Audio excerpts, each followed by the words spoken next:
I saw it in a cine club in Mexico.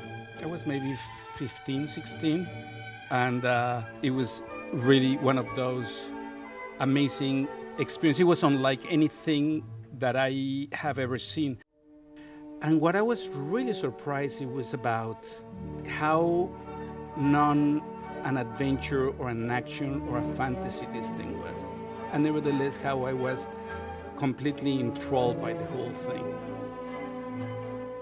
I had so much expectation. I have read the novel, and so I knew more or less what it was about. But I was not expecting this. Only going into Kubrick taking you to very early humanity, pre-human, you know, and how he took his time. That's something really remarkable and courageous. The amazing, just uncompromising use of the moment and of silence. It's just for you to observe and experience what is going in front of you.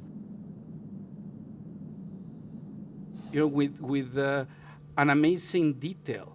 And that's something that I didn't discover until a few years ago when I had the chance to see a 70 mil print. If you haven't seen 70 mil, it's as if you haven't really seen it, because the amazing detail that you can see in 70 mil is really, really amazing.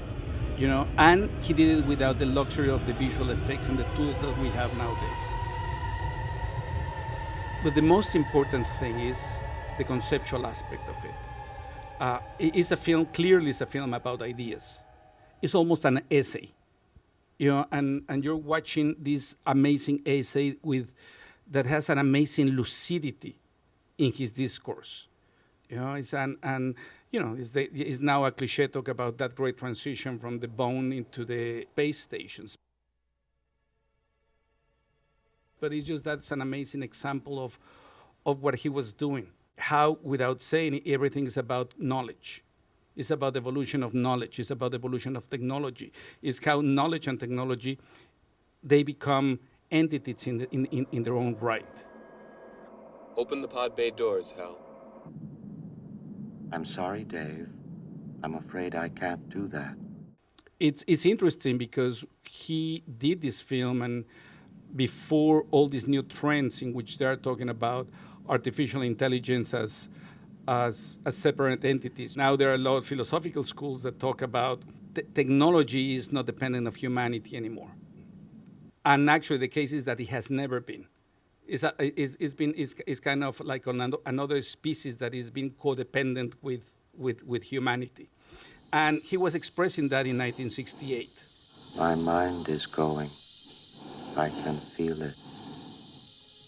Kubrick has this thing. When you watch a Kubrick film, sometimes you watch it and you're not so sure if you loved it. But Kubrick's films, only they linger. And you see them again and you realize how brilliant it was and how you didn't really fully get it the first time. There's an amazing power of that magnetism that Kubrick has. That in each view, you reveal new things.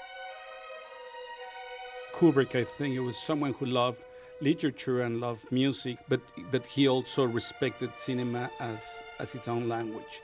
And you can make the case that more than any other film, 2001 is the one in which he really found his real cinematic voice. Nobody has made it better than him.